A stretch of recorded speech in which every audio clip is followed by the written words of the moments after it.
Okay, our next task is to go back to our API, and we need to go back and take a look at our register method inside here. And first of all, let's go back to Solution Explorer for this, and inside the API and DTOs folder, let's take a look at what we're doing inside our register DTO, as we need to update this to take additional fields.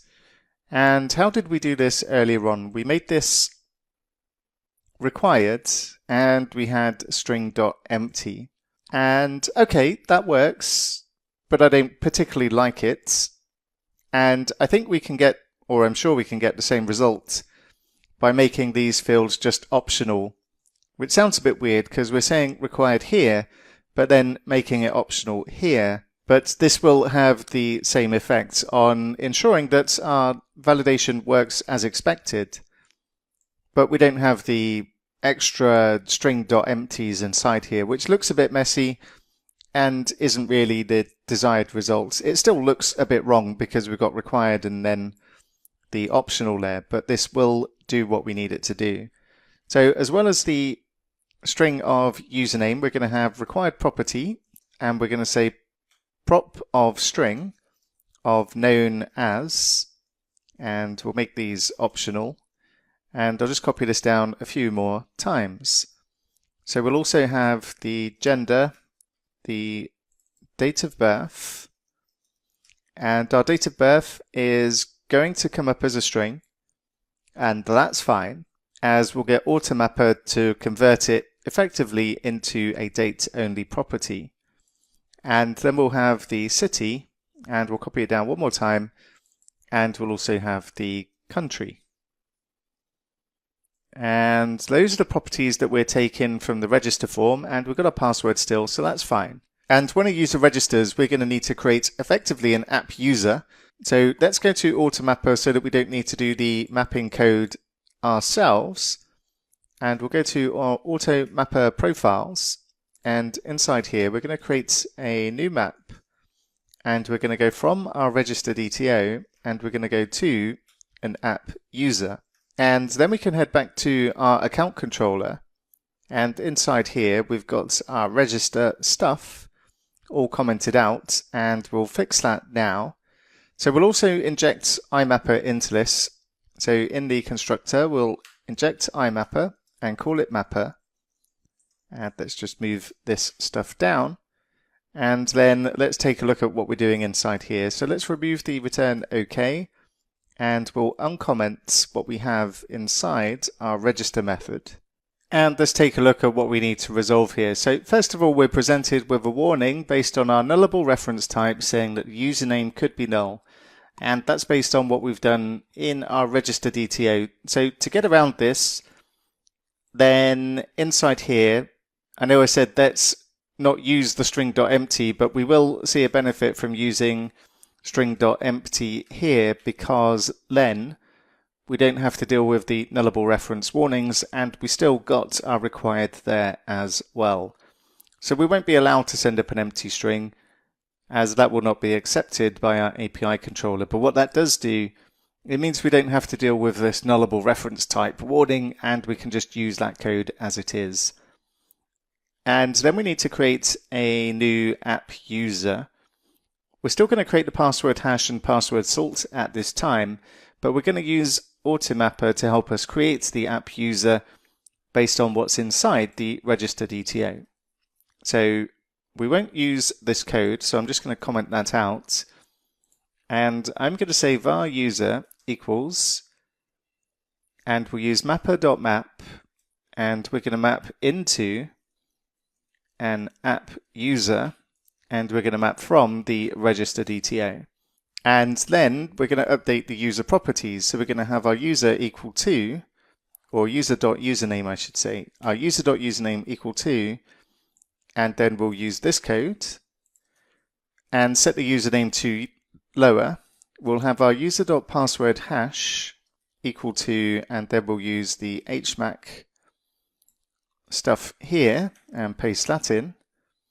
And yeah, I'll have to go back and do the same with a register DTO.password. So again, I don't need to deal with the annoying nullable reference type issue there. So the same in the password. I'll just take out the optional and go back to giving it a string.empty and back to the account controller. And then we don't need to deal with that warning. And we'll say user.password salt is equal to hback.key.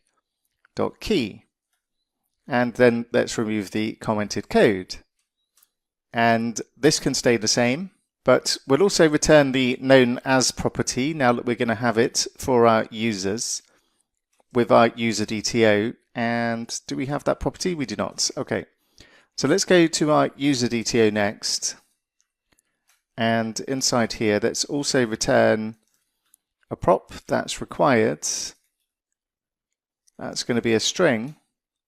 And we'll say known as. And back in our account controller, let's just add the known as property inside here and say user.knownAs. We won't return the photo URL with this one because we will not have a photo when a user registers. We're not taking that when they do register a new account. And we'll also update the known as inside the user DTO for this one as well. So we'll say known as equals user.knownAs for the login method as well. So with that in place, we should be good to go and test this in Postman. So I'm just going to restart the API as I don't trust it and say .NET Watch. And once that has restarted, let's head over to Postman and go to section 12 and we'll try and register a new user. So inside the body of this request, we've got a bunch of properties configured for Bob. We're going to register a new user called Bob with the required fields that we have. And if we click on send, I am expecting to see some kind of error here. And let's take a look at the error. So what we have here is an automapper error. And looking at these in Postman is, yeah, okay, but I wouldn't bother. I would say when you see an automapper type of error, don't try and troubleshoot this from the client side. It's not helpful. And there's a better way of troubleshooting these kind of errors. So if you see error mapping types, then ignore Postman because you get a better error type when you take a look at the terminal. And if we go up and take a look at the kind of error information we get from automapper, it's much cleaner. This is the stuff that it's spitting out in the exception. And it tells us what we're trying to map from and to. So we've got a register DTO to our app user. And it tells us which destination member it's got a problem with, the date of birth. And if we scroll down and we see the destination mapper, date of birth, missing type map configuration or unsupported mapping. And it tells us it has a problem going from a string to a date-only property. So with that information, we know exactly what's gone wrong, and therefore we know really what we need to do to fix it. And we need to effectively create a mapping so that automapper knows what to do when presented with a string, because that's how we're sending up our date in Postman. If we take a look at how this is going to be sent up, it's going to be sent up as a string similar to this, and we need to have automapper converting that string into a date-only property. So let's go back and configure that, but I really wanted to demonstrate the usefulness of automapper errors and the difference between what we see in the terminal versus the wall of text we see in Postman. And I would recommend that if you do get an automapper error, then just go and take a look at the place where it gives you the cleanest information about what the problem is, which would be the terminal. And let's go back to the register DTO and we've got our date of birth, which is a string, so we need to go to our automapper profiles. And inside here, we'll have a mapping that simply goes from a string to a date-only property, as that's going to be the same for any time that we need to do this. And we don't need to configure the individual member in the register DTO. We just need automapper to know what to do when presented with a string, and it needs to convert that into a date-only. So we'll say create map, and we're going to go from a string to the date-only type. And then we can use a function from automapper called convertUsing. And inside here, we're going to say the source and say date-only dot pass and we specify S. So it's going to take in the string, and then we use the date-only parse function to take that string and convert it into a date-only type of date. And we'll for sure need to restart our application after this because Automapper profile changes typically do not take effect using hot reload. So once that has restarted, we can head back to Postman and we can try again. And let's give this another go. So I'll click send, and this time we get the status of 200 OK, and we get the Bob information back. The username Bob, known as Bob, we've got the token, and the photo URL we would expect to be null there anyway. So now we've got this hooked up in the API, our final task for this section is to get this hooked up in the client side.